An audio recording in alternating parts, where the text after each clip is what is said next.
Ok, merci chers participants pour votre présence aujourd'hui. Nous allons terminer la présentation de notre bureau virtuel et comme promis, chose promise, chose due, aujourd'hui nous allons présenter la première application qui rentre dans notre série de la présentation des applications et nous allons commencer avec Omail et dans la suite, nous ne savons pas encore laquelle, mais je suis sûr que certainement notre leader Jordi va présenter autre chose. Donc aujourd'hui, Omail va attirer notre attention. Et sans plus attendre, vous savez, on accède à Omail à travers Offenders. Pour ceux qui ne l'ont jamais fait, vous vous connectez sur Offenders et vous allez dans la catégorie, le menu sur le côté gauche. Vous allez voir le lien Omail qui est l'un des premiers liens. Vous cliquez dessus et vous allez avoir l'opportunité de signer un contrat. Nous allons y arriver tout à l'heure. Maintenant, nous allons présenter d'abord à quoi correspond Omail. Ça rentre dans le domaine de la correspondance électronique. Okay? Lorsqu'on parle de correspondance électronique, on parle du courrier en ligne. Donc, il y a une historique. On a commencé euh, par envoyer des lettres il y a plusieurs années, des dizaines d'années, des décennies, je dirais. On envoyait des lettres qu'on appelait il y a quelques années des courriers, des correspondances. Et aujourd'hui, c'est devenu électronique parce que nous allons vers le virtuel, tout devient électronique. Donc, lorsque vous voyez email ou alors email, e c'est pour électronique et puis mail c'est pour courrier tout simplement. Maintenant, un petit historique, comme je l'ai dit, on parlait d'avoir des lettres, on est passé à l'étape des télégrammes. À chaque étape, ça prenait une forme un peu plus avancée. Après, on est passé au fax, qui était très rapide. Et aujourd'hui, nous sommes dans le domaine, dans le monde des SMS, ou de la messagerie instantanée. Et ces deux vont toujours presque ensemble. Les SMS, c'est pour des messages courts, et les courriers électroniques, c'est des messages assez longs, ou alors dans le domaine professionnel. Donc, maintenant, j'ai fait une petite recherche, je me suis rendu compte que le courrier électronique, la première fois qu'on a utilisé un courrier électronique, c'était en 1965, dans le programme Mailbox, qui veut simplement dire boîte à mail, boîte à courrier. Et c'était un programme de l'université, de l'Institut de technologie de Massachusetts, qui est certainement l'une des universités les plus phares aujourd'hui, je dirais, parmi les meilleures, les 10 meilleures universités dans le monde. Donc, pour ceux qui ont des visions sur le plan technologique, c'est une université à rechercher. Ils ont donc envoyé, ils ont fait le premier essai qui était en 1965. Et si vous faites des recherches, vous allez vous rendre compte que le premier message qui avait été envoyé en courrier électronique, c'était Merry Christmas, qui veut dire simplement Joyeux Noël. Donc, juste pour votre curiosité. Maintenant, la page suivante, nous apprenons que nous avons aujourd'hui 2,5 milliards de courriers électroniques qui sont envoyés chaque seconde. Donc, pendant que nous parlons, 2,5 milliards d'emails sont envoyés. Et vous comprenez donc l'importance du courrier électronique aujourd'hui. C'est la raison pour laquelle c'est important d'avoir une application en passe qui traite du courrier électronique. Nous allons voir dans la suite la valeur marchande de ce que le courrier électronique peut nous apporter. Donc, les grandes compagnies aujourd'hui qui ont le vent en poupe dans le domaine du courrier électronique, nous avons Microsoft avec Outlook et Microsoft a acheté Hotmail.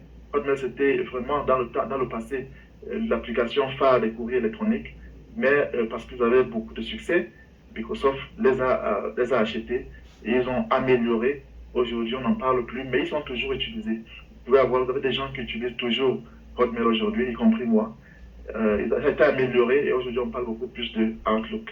Vous avez aussi Yahoo, qui est un produit de Yahoo, enfin Yahoo Mail, qui est aussi un produit de Yahoo. Et vous avez les années correspondantes quand elles ont été créées. Et aujourd'hui, on parle beaucoup plus de Gmail.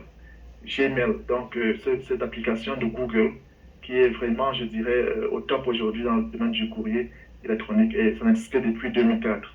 Okay? Donc la raison pour laquelle vous voyez presque tout le monde aujourd'hui a une adresse électronique, une adresse email avec Gmail. Donc, notre prochaine page, nous parlons un peu de la valeur marchande du courrier électronique.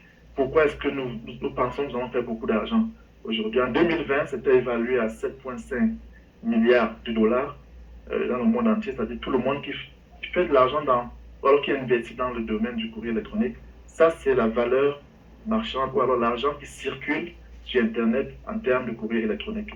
Et nous prévoyons, ou alors les experts prévoient, que d'ici 2027, nous allons passer à 17,9 milliards, je dirais 18 milliards. Donc, si vous regardez, on est passé à presque 10 milliards en seulement 7 ans. Donc, en 2030, 2040, vous imaginez donc combien cette valeur marchande va atteindre. Et raison pour laquelle OnPassive est en train de se positionner avec notre application phare, l'une de nos applications phares, OMail. Dans le slide suivant, nous avons simplement ici, j'ai mis simplement ici un lien. Si je clique sur celui-là, ça m'amène directement sur la page de présentation de OMail, cette application que nous attendions, qui sera vraiment une application perturbatrice, qui va changer vraiment la face du courrier électronique pour plusieurs raisons que nous allons voir tout à l'heure. Dans le dernier slide, la dernière page de présentation de cette présentation, je dirais, nous dit simplement peut-être l'application que nous aurons pour la prochaine fois. Aujourd'hui, a le privilège de choisir celle qu'il voudra présenter, mais avant, quand j'ai fait cette présentation, je me disais, on va laisser le choix, par la possibilité aux fondateurs qui sont dans la salle de choisir l'application qu'ils désirent, mais je pense qu'aujourd'hui, il y aura le dernier mot là-dessus. Donc, je vais repartir là, je vais cliquer sur cette application pour être transporté directement sur OMail. Si vous n'avez pas ce lien-là, comment faire pour y arriver? Vous allez simplement sur onpassive.com. Ok, vous cliquez simplement sur onpassive.com, vous y arrivez et ici vous avez donc la possibilité de naviguer vers le bas jusqu'à ce que vous rencontrez, voilà, par exemple, là vous voyez déjà qu'il y a des applications, il n'y a pas OMail, vous pouvez cliquer sur Explore All, ou alors sur Explorer tout, et vous voyez là nos produits. Si vous connaissez, vous avez toutes les produits, enfin pas tout, mais certains produits, et vous allez simplement voir OMail quelque part, vous cliquez dessus, vous allez donc atterrir sur cette page. Ok, vous allez atterrir sur cette page ici. Pourquoi j'ai choisi de venir continuer la présentation de cette page? C'est pour motiver, pour encourager tous les membres fondateurs de naviguer le bureau virtuel. Ok, c'est très important. Parce que lorsque vous allez commencer à parler de ça aux personnes qui voudraient devenir des revendeurs, ils vont vous demander quel est votre site et leur dire opensia.com, mais vous allez aussi leur parler des différentes pages qui parlent d'applications de manière individuelle. Donc là, si vous naviguez, je n'ai pas prévu les détails de OMail, mais nous allons ensemble apprendre à parcourir ce site pour voir qu'est-ce qu'il y a de meilleur. Je vais d'abord traduire cette page en français. Ici, il y a un bouton de traduction, je clique dessus et je choisis français. Tout de suite, notre page est traduite en français. Là, on vous dit tout de suite, c'est une application qui va nous permettre de communiquer sur le plan des organisations avec beaucoup de simplicité. Ok? Donc ça, c'est l'un des atouts que OMail va apporter sur le domaine de la communication électronique. Pour ceux qui utilisent Gmail, nous utilisons très peu d'atouts de Gmail. Mais derrière ça, il y a beaucoup de caractéristiques que vous pouvez utiliser. Et parfois, ça rend un peu l'application difficile à utiliser. Mais OMail va nous apporter la simplicité. Lorsque vous allez dans le site OnPassive, que vous arrivez ici, vous pouvez déjà voir cette simplicité-là. Mais compliqué, mais il y a beaucoup de menus qui sont cachés dans le background. Et vous allez pouvoir le naviguer tout à l'heure dans le bureau virtuel. Donc ici, si nous continuons à coulisser vers le bas, nous avons une présentation, on dit OMail est une plateforme de messagerie web sur Internet créée par OnPassive. Et là, vous avez la présentation des applications, pas des applications, mais des caractéristiques qui sont vraiment importantes sur OMail. Entre autres, l'intégration. Quand on parle d'intégration aujourd'hui, ça veut dire la connexion, la mise ensemble de plusieurs fonctions que certaines compagnies traitent de manière individuelle. Par exemple, avec OMail, vous avez un calendrier. La plupart des applications, la correspondance électronique ont des calendriers, mais OMail va nous apporter donc un calendrier qui sera spécial. Pourquoi? Parce que avec ce calendrier, vous pouvez connecter tous vos agendas, quelle que soit l'origine, dans vos ordinateurs. Quelles que soient les applications de courrier électronique que vous utilisez, OMail va vous donner la possibilité d'utiliser ce calendrier pour connecter tous ces agendas en un seul point. Donc, ici, vous avez dans l'espace de principales caractéristiques. Ici, on parle de messages à stockage illimité. Pour ceux qui utilisent Gmail, qui prennent attention à cet aspect, comprennent que nous avons sur Gmail, je pense, si je ne me trompe pas, 10 gigaoctets. Donc, pour ceux qui utilisent beaucoup Gmail qui télécharge des vidéos et tout ça, à un moment donné, vous avez un message qui vous dit que votre espace de stockage est plein. Et si vous en voulez plus, il faut payer. Mais au même vous dit, vous aurez cet espace-là de manière illimitée. Ça, c'est un plus. Il n'y a aucune application à dehors qui vous donne un espace limité de stockage en ce moment. Donc, ici, vous avez le calendrier dont je parlais tout à l'heure. Il sera disponible en ligne. Vous avez ici la possibilité de synchroniser tous vos emails, quel que soit l'appareil que vous utilisez. Si vous utilisez un téléphone ou alors une tablette, aujourd'hui la plupart des personnes utilisent plusieurs appareils, quel que soit l'endroit où vous allez avoir exactement la même chose. Ça veut dire que quoi? Si vous allez sur votre téléphone, vous ouvrez un courriel, vous déposez votre téléphone, vous l'oubliez à la maison, vous allez au travail, vous prenez votre tablette, dès que vous l'ouvrez, il va s'ouvrir exactement, enfin, dès que vous ouvrez votre application de correspondance électronique, vous allez vous retrouver exactement au même endroit où vous avez laissé votre téléphone à la maison. Donc, c'est pour cela qu'on parle de la synchronisation. Donc, cela sera fait aussi bien que vous êtes dans le même compte, dans votre compte au compte passif. Là, on parle aussi de l'importation des contacts. Vous allez pouvoir importer tous vos contacts, quel que soit l'endroit où vous les avez sauvegardés. Et aujourd'hui, il y a tellement d'applications que nous utilisons et nous sauvegardons nos contacts dans des endroits différents. Pour ceux qui perdent parfois leur contact dans leur téléphone, avec Omail, vous pourrez donc les synchroniser de telle manière que vous perdez votre téléphone, aucune inquiétude, vous pouvez retrouver vos informations. Donc, on me suit toujours là?